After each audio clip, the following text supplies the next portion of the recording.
All right, now we're looking at high school diplomas.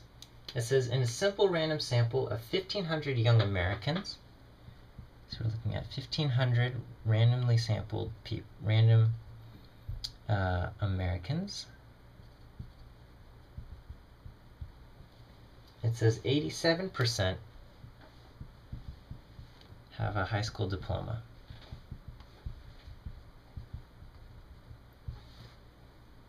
All right, so here, now we have to ask, is this 87%, is this a P or is this a P hat? Okay, this is a P hat. This is based on a sample.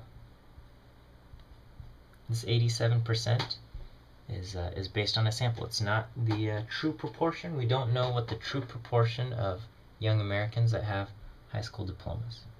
So the first part says, what is the standard error for this estimate of the percentage of all young Americans who earned a high school diploma? All right, so we got to create an estimated standard error. It's going to be the square root of p hat times 1 minus p hat over n. P hat is 0.87. 1 minus p hat is going to be 0.13. Divided by n. We have 1,500 people in our sample. So my standard error in this case is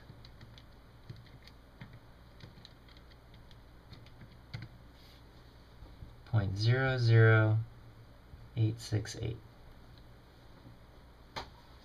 Alright, next it says find the margin of error using a 95% confidence interval for estimating the percentage of all young Americans who earned a high school diploma.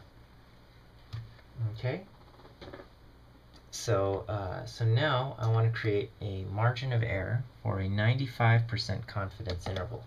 So the margin of error is basically your critical value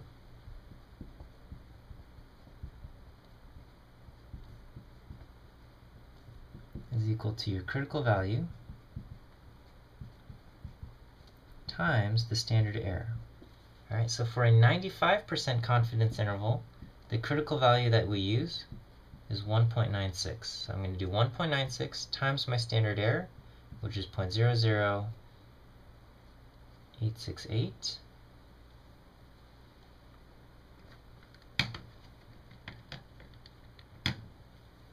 And this gives me 0.0170. All right, so basically my margin of error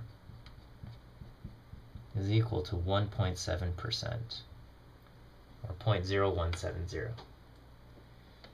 And so C, it says report the 95% confidence interval for the percentage of all young Americans who earned a high school diploma. Okay, so 95% confidence interval for young Americans.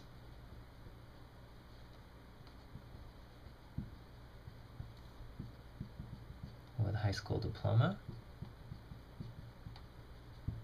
So this is going to be p hat plus or minus basically the margin of error. Or if you want to expand the margin of error, it's going to be p hat plus or minus 1.96 times the standard error. So in this case, in any case, our p hat is 0.87 plus or minus, and we found the margin of error previously, basically 0.017, or 87% plus or minus 1.7%, whatever you want to look at it. So on the low end, we have 0.87 minus 0.017, and on the high end, we have 0.87 plus 0.017. So this ends up being 0.887, and this ends up being 0.853.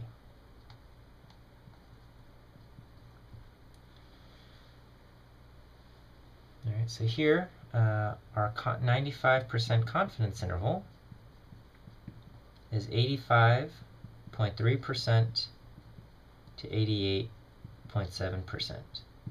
So we are 95% confident that the percentage of young Americans with high school diplomas is somewhere in between 85.3% and 88.7%. I'll go ahead and write that down.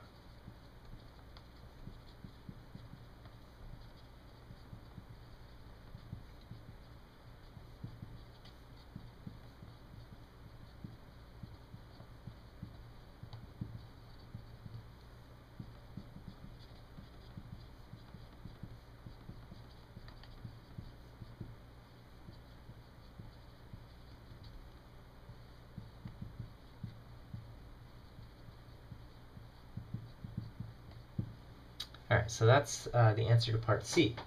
Part D says, suppose that in the past, 80% of all young Americans earned high school diplomas. So that number was 80%. It says, does the confidence interval you found in part C support or refute the claim that the percentage of young Americans who earn high school diplomas has increased? Alright, so our answer here is that our confidence interval supports the claim that the percentage has indeed increased from 80%. Okay, because now we are 95% confident that the proportion is between 85 and 88.7, whereas before, if that number was 80%, we would be really surprised to get this kind of confidence interval. So 80% is not in the interval. In fact, it's much lower than our interval. We're going from 85 to 88. 80% is much lower. Our entire interval is higher than 80%, so that supports the idea that the percentage has changed from 80%. All right, let me make sure this fits. Okay, so our confidence interval supports the claim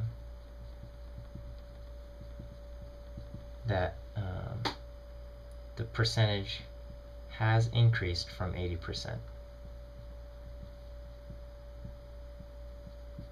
And that's because our entire interval is higher than 80%. 80% is not inside the interval, so we've got some evidence that it has increased.